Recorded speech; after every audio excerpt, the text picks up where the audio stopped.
This programme was produced at and first aired on MPR, Manawatū People's Radio, with support from New Zealand On Air. Ka pai irarangi te motu, MPR.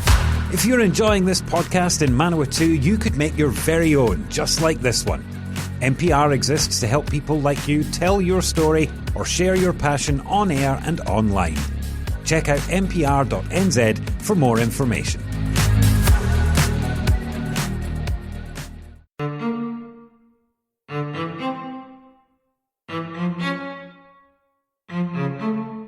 It's time for our Monday serial, A Respectable Veneer, written by Rachel Doré, published by Upstart Press and narrated by Romy Hooper. This serial has been made possible by funding from the Earl Creativity and Development Trust, with collaboration from Manawatū People's Radio. A Respectable Veneer is a story about love and courage, but we remind you of our regular content warning. There are elements of violence and references to child abuse. Last week, Ruby learned that Frank had told Douglas about her past. Horrified, Douglas tackles Ruby head-on for the truth, and his own trauma from what he'd seen during the war surfaces. Relishing the quietness, Ruby left Edie to sleep in. Besides, she was enjoying quietly rifling through some of Mrs. Pierce's shoeboxes, full of scraps and notions. She knelt on the floor, a pair of scissors at her side, going through one box after another, without putting things back. Buttons of every size were picked from the bottom of the boxes and lined up on the floor, along with fancy buckles, brass brooch backs and loose beads. Saturday housework could wait. Making a rag doll for Edie out of cream-coloured calico had more appeal.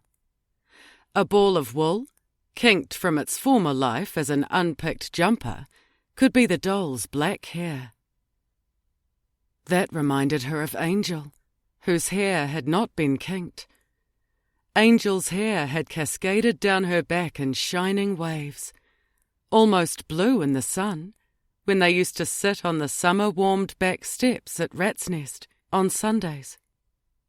She dropped the black wool back in the box among other odd ends of yarn and chose a small ball of brown 3-ply. The mess she'd made was glorious, oddly luxurious. She looked forward to putting everything back, re-examining it all as she did.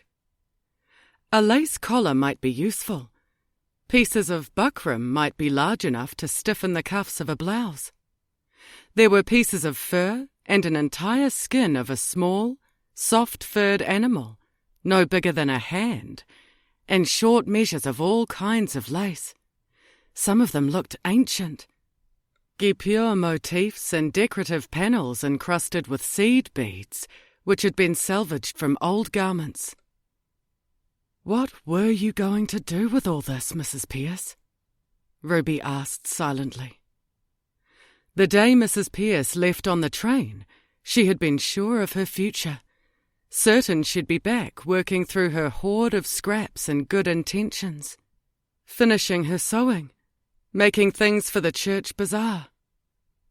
Mrs. Pierce knew she'd be back looking after Frank, listening for his nightmares, ready to soothe him, knowing what to do. Behind Mrs. Pierce's photograph in the sitting room, Ruby had seen the newspaper cutting showing the Laha swollen river and the washed-out bridge that had put an end to it all. Mrs. Pierce had gone off trusting the behemoth to carry her to festivities. Then, in a moment, the carriages in front of hers, tipping, falling, tumbling. The alarm and the shock of it had stopped her heart. How long did anyone take to let go of that last breath? When Ruby ventured out with her empty teacup, Frank was nowhere to be seen. From the kitchen window, the day was bright and clear. Silver frost still lay on the lawn. Will-o'-wisps danced their escape from the sunrise, dissolving in the air. On the hob, the half-empty kettle was hot, and 2 rinsed cups and saucers sat draining on the bench. The teapot had even been emptied. Frank and Douglas only needed one another. She wasn't much use to them, really.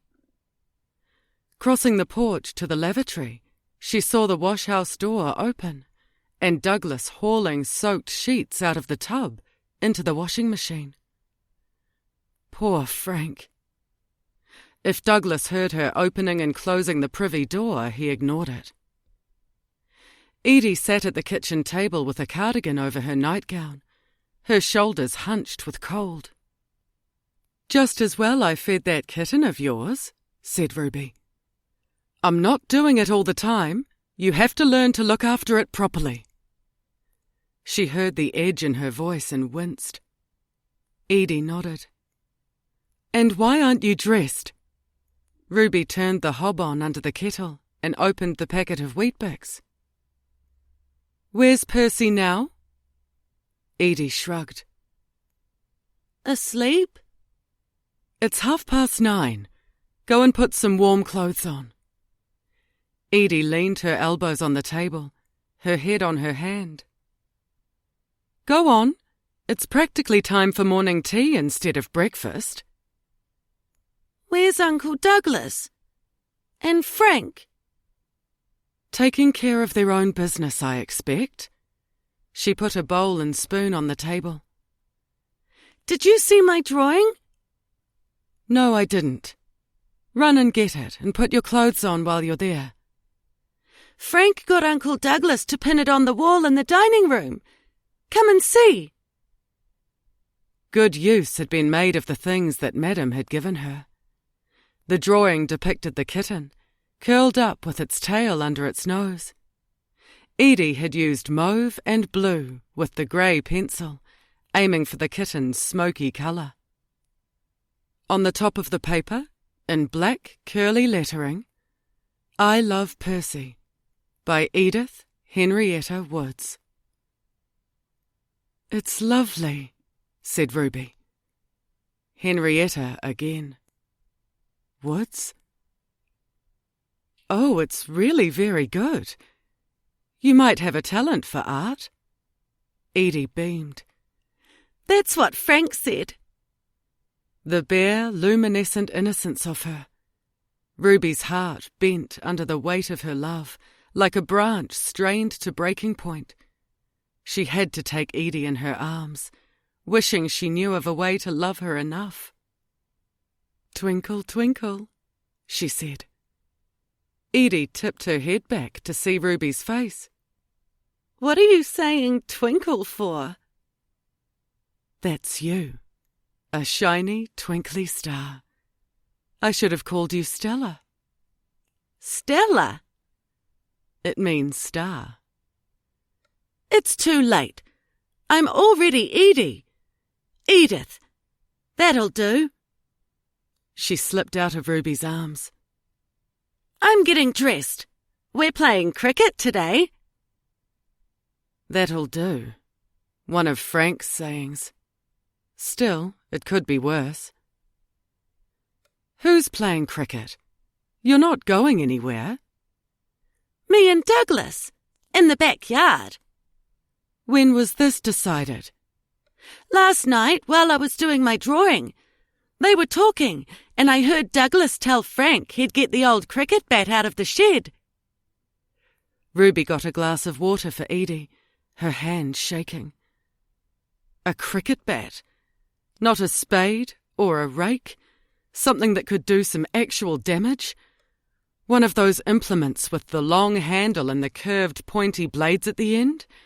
The big one. A nasty weapon, that. Suitable for fending off an intruder. A cricket bat. Oh, how very Douglas.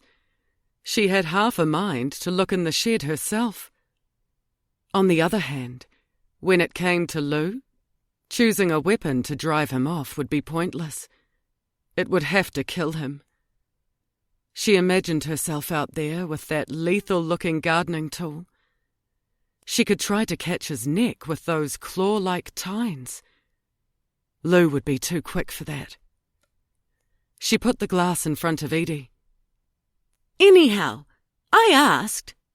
Edie sipped the water. And Uncle Douglas said we were. Cricket was just the ticket, he said. She cut short a giggle, her eyes on her mother. He did he? He said he's going to mow a strip in the middle of the yard for us. Saturday's housework day. It's no use making that face either. You do the hand basin and the taps, and go around with the duster. And then you can give me a hand with the washing before I make lunch. Why do I have to? Edie whined. Why can't we leave all that for tomorrow? Just bloody do as you're told. Douglas appeared in the doorway. For the love of God, Ruby, leave the kid alone. If she wants to play cricket in the yard, let her. She may want to have a go at using the mower. Edie slid off her chair. I'll get dressed. I'm having Weet-Bix for morning tea.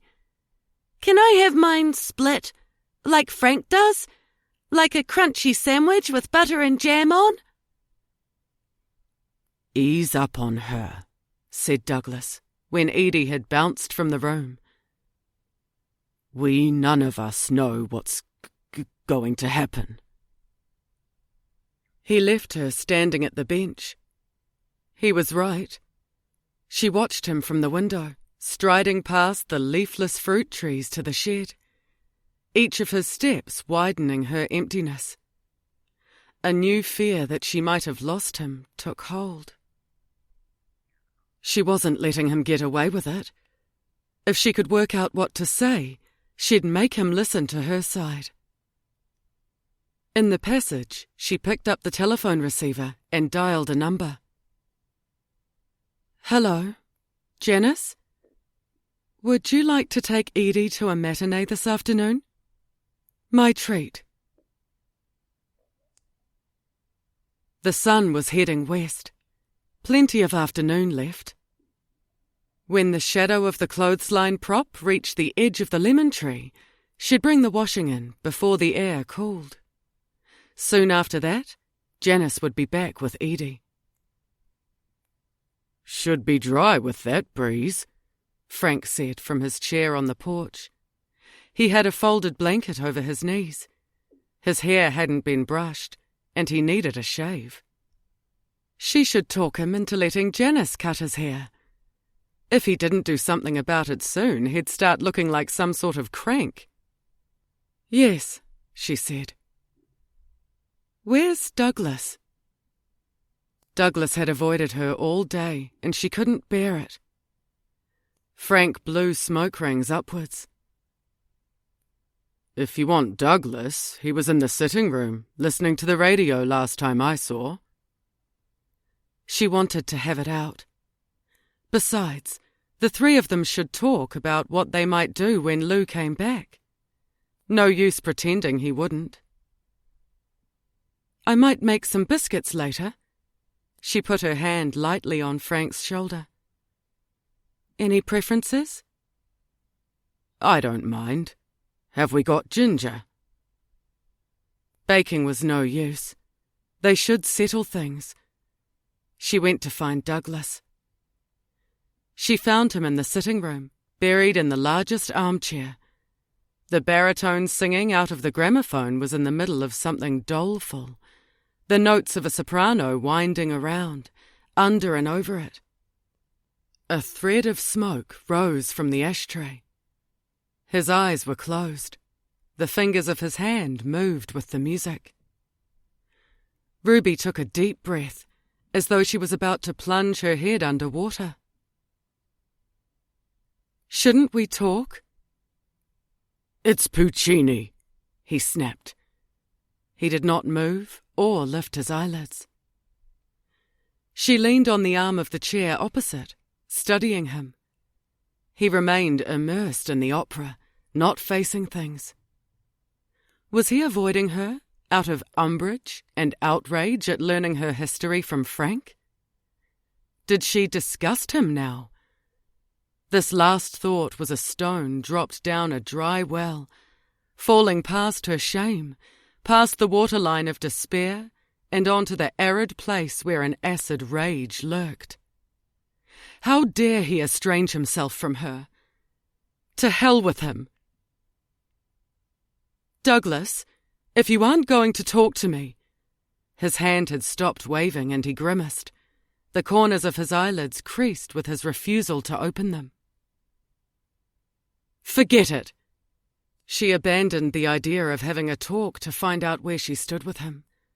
His attitude made it plain.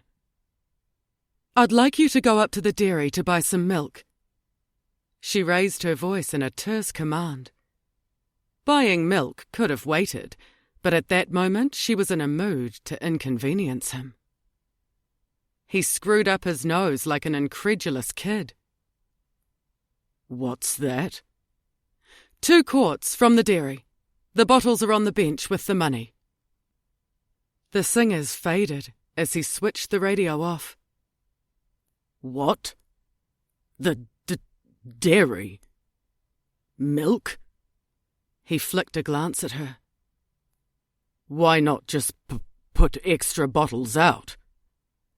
"We're not putting bottles out tonight." As she left the room, she heard him switch the radio back on. Puccini followed her down the passage. He wouldn't have heard her swearing at him. "You'd better go in, Frank," she said, crossing the porch with the empty washing basket. "It'll be cold soon. I'll get the fire going in a minute." Frank mumbled a protest and shifted himself. "Do you want a hand getting in?" she offered. He scowled. The kitten jumped off his lap as he turned back the rug and used his cane to ease himself upright. He was bad again, wasn't he? First thing Monday, she'd phone the doctor to come and give him a shot before he got any worse. Still, playing mother to a pair of grown men who dropped into a funk like a pair of sullen boys rankled.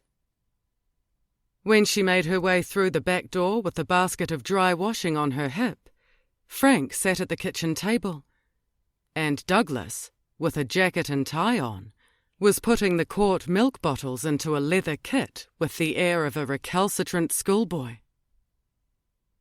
"I don't understand why she says we're not putting bottles out," he complained. "Hell's bells!" Ruby snorted. He really was the limit. She dumped the basket on the floor. Frank said it for her. "If an unwelcome visitor should call tonight, Douglas dear, a milk bottle might serve him as a weapon. An empty quart bottle could be deadly in the right hands. I mean, the wrong hands." Douglas's mouth dropped open. "Would he, though?" Frank arched his eyebrows and cocked his chin. "You don't say." Douglas scratched his head. "Lord." "And Douglas," Ruby said, picking up the basket of washing, "while you're at the dairy, see if they'll sell you a loaf of yesterday's bread. I might make bread pudding." Douglas took his hat from the hook. "Righto," he muttered. She pushed her way past him. She had things to do. "You don't say," she mimicked under her breath, halfway up the passage. "Bloody ninny." Loneliness ached in her. She looked at her watch. Her watch. 2:30. Edie would be home soon. Folding Edie's clothes seemed the best thing to do. She used the flat of her hand to smooth them, placing them in the drawer as though they were precious. Things that needed ironing could wait. She looked around the lilac room. She had been lucky, hadn't she? The rag doll she had started making was on the shelf where she'd left it, arms splayed, the unfinished back seam gaping open like a gash. She picked up the needle and thread and began with a strong whip stitch. A suture. It soothed her, stitching and pushing and packing the kapok and scrap stuffing firmly into the torso.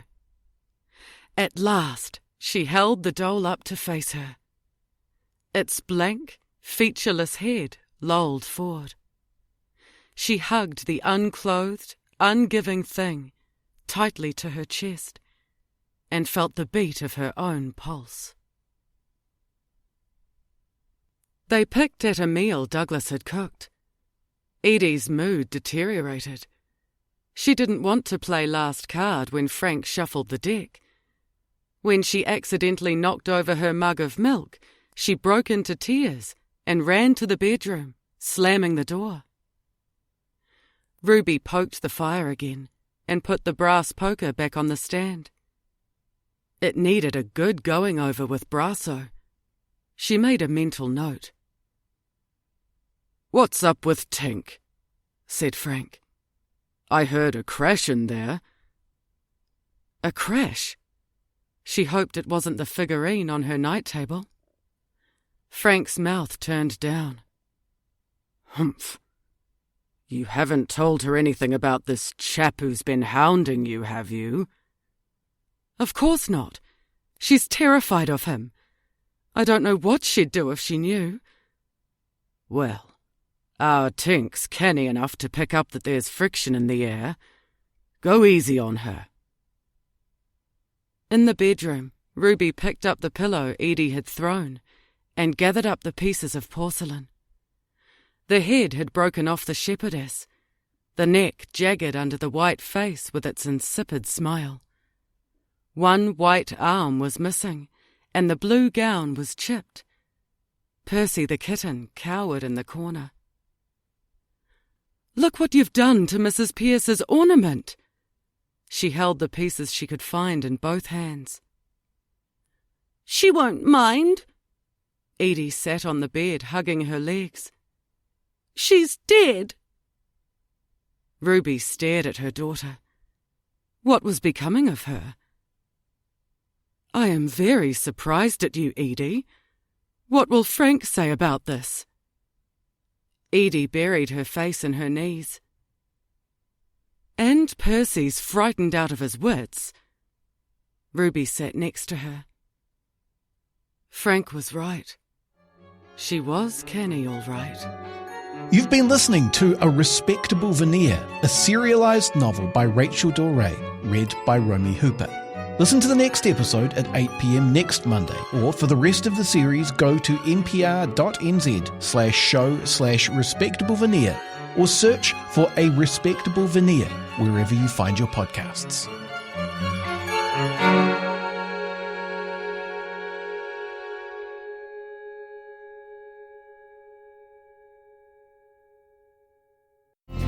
If you enjoy this NPR podcast, please consider subscribing. Our podcasts are available on all major podcasting platforms: Apple Podcasts, Google Podcasts, and Spotify, as well as the accessmedia.nz app.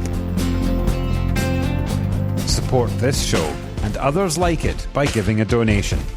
For more information, go to www.npr.nz/donate.